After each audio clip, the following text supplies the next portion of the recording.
ერთ-ერთი პირველი მერცხალია მსოფლიო ბრენდებს შორის, რომელმაც ბათუმს ნდობა გამოუცხადა და მის სტუმრებს უკვე მაღალი დონის მომსახურებას თავაზობს. მისი შესაძლებლობები კი დრომ და მრავალ ქვეყანაში მიღებულმა გამოცდილებამ დაამტკიცა. ამიტომ შერატონში სასტუმროს ნომრებში არსებულ პირობებსა თუ სხვადასხვა სახის სერვისებზე არავინ საუბრობს. ეს აქ ისედაც ნათელია. დღეს სასტუმროს მფლობელი სტუმრის უსაფრთხოებას უსვამს ხაზს. Well, Sheraton standards are a little different than other hotel შერატონი standards. განსხვავებულია იქიდან გამომდინარე, რომ მას აქვს დიდი ხნის გამოცდილება. 1937 წელს პირველი შერატონი გაიხსნა და შესაბამისად მაღალი მოთხოვნები და მაღალი სტანდარტები უკვე აქვს. მსოფლიოს მასშტაბით მუშაობენ ჩვენი ტექნიკოსები და დიზაინერები, რომლებიც ამოწმებენ, რამდენად შეესაბამება ესა თუ ის მშენებარე თუ აშენებული შენობა შერატონის სტანდარტებს. მაგრამ შერატონის ყველაზე მთავარი სტანდარტი უსაფრთხოების ნორმები იქნება ის ხანძასაწინააღმდეგო თუ ჯანმრთელობის დაცვა. შერატონი ბათუმი დაინტერესდა, რადგან აქ თქვენ გაქვთ მართლაც ღმერთის გამბოძებული ბუნება, საუკეთესო კლიმატი და განსაკუთრებული სტუმართმოყვარეობა. თუ რომელი მსოფლიო ბრენდი იქნება ოპერატორი, ეს კორპუსის მშენებლობის დასრულებამდე გახდება ცნობილი. ხელშეკრულების გაფორმებამდე ვინაობას არ ახმაურებენ. მოლაპარაკებების გარკვეული ეტაპი კი უკვე გავლილია. კონტრაქტით განისაზღვრება, რომ კომპლექსის ოპერატორი სასტუმროს შემდგომ დატვირთვასა და განვითარებაზეც იზრუნებს. ის რომ აქ მაღალი კლასის სასტუმრო და გასართობი კომპლექსი იქნებოდა, ეს პროექტის შედგენისთანავე იყო განსაზღვრული. ერთდროულად ვაწარმოებთ მოლაპარაკებას რამოდენიმე უცნობილეს მსოფლიო ბრენდებთან, სასტუმროს ოპერატორებთან და პრაქტიკულად უკვე დამამთავრებელ სტადიაში ეს მოლაპარაკებები. მე ძალიან დიდი იმედი მოგხსოვს, ჩვენ უკვე მაისში შევძლებთ ამის გაჟღერებას და არა მარტო გაჟღერებას, არამედ ხელმოწერასაც. და რაც შეეხება ოთახებს, აქ მარტო ოთახებზე არ არის, იცით, და საშხაპეებზე. აქ ძალიან ბევრი რამეა გასათვალისწინებელი, მათ შორის გეთანხმებით ოთახების კვადრატურაც. მაგალითად ჩვენივე ინიციატივით და ერთ-ერთი ოპერატორის მოთხოვნით ავიღეთ ეს რისკი ჩვენ თავზე და გავზარდეთ ოთახების სტანდარტული ფართობის სტანდარტული ოთახები და 60 კვადრატულ მეტრამდე დამერწმუნებით არც თუ ისე ხშირია შემთხვევა, როდესაც სასტუმროში სტანდარტული ოთახი არის 60 კვადრატული მეტრი, ეს თითქმის ბინაა უკვე. მსოფლიო ბრენდებს შესაბამისი კლასიფიკაციაც აქვთ და თავიანთი მომხმარებელიც ჰყავთ, თუმცა მათ გვერდით ბათუმში მცირე სასტუმროებიც საკმაოდ მრავლადაა. ამიტომაც სპეციალისტები თვლიან, რომ დადგა დრო, როცა სტანდარტების შესაბამისად მათი კლასიფიკაციაც უნდა მოხდეს.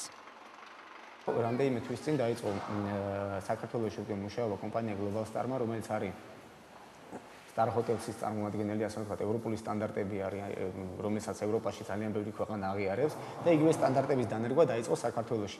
ეკონომიკის განვითარების სამინისტროსთან ერთად და კულტურის სამინისტროსთან ერთად მათ ხელი მოაწერეს თანამშრომლობის მემორანდუმს და უკვე არის საქართველოში არსებობს კრიტერიუმები სასტუმროს კლასიფიკაციის, რომელიც ანიჭებს 1-დან 5 ვარსკვლავამდე ამ სტანდარტების მიხედვით ვარსკვლავს ნებისმიერ სასტუმროს მსურველს.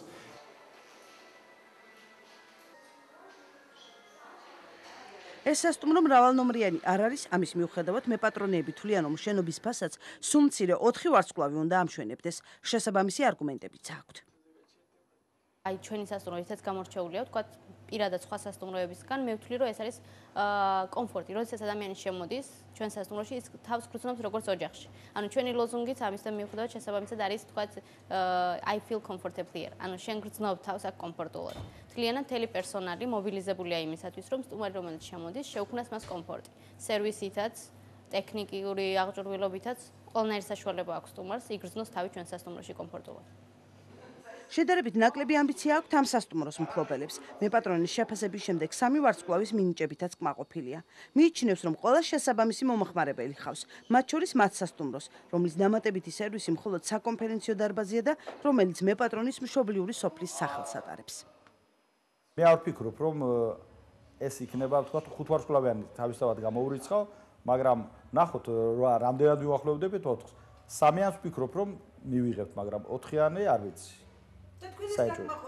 მაგმაყოფილებს, იმიტომ რომ მე ჩემ მომხმარებელი ვიცი, მე მისი შესაბამისი ფასიც ვიცი და რეალურად ეს საკმარისია იმისათვის სავარსკვლავია, რომ ის მომხმარებელი მე არ დავკარგო და დავიმატო პირიქით.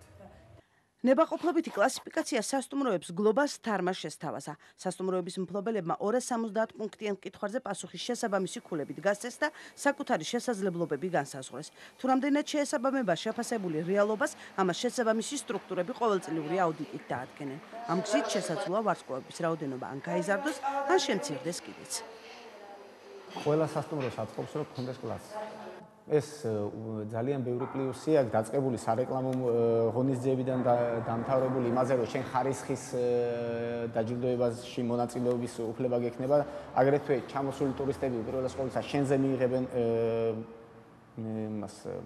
ინფორმაციას, აგრეთვე განთავსდებიან ამ კომპანიის მიერ გამოცებულ გლობალ სტარში, თვითონ გლობალ სტარს აქვს ძალიან კარგად გაწერილი თუ რა პლუსები არის თვითონ ამ ლოგოტიპების გამოყენება საკუთარ მარკეტინგულ საქმიანობაში, აგრეთვე PR ღონისძიებებში ყოველთვის ეს სასტუმროები იქნებიან ჩართული, ანუ გააკეთებს ამას დეპარტამენტი, გააკეთებს თვითონ ეს კომპანია Global Star-ი. არ არის გამორიცხული, რომ ამ ეტაპზე ნებაყოფლობითი კლასიფიკაცია მალე სავალდებულო გახდება. უკვე მზადაა შესაბამისი კანონპროექტი, რომელიც ამ საკითხს სახელმწიფო დონეზე დაარეგულირებს. მანამდე კი სპეციალისტები განსაზღვრავენ, თუ რა შედეგს გამოიღებს საპილოტო პროექტი.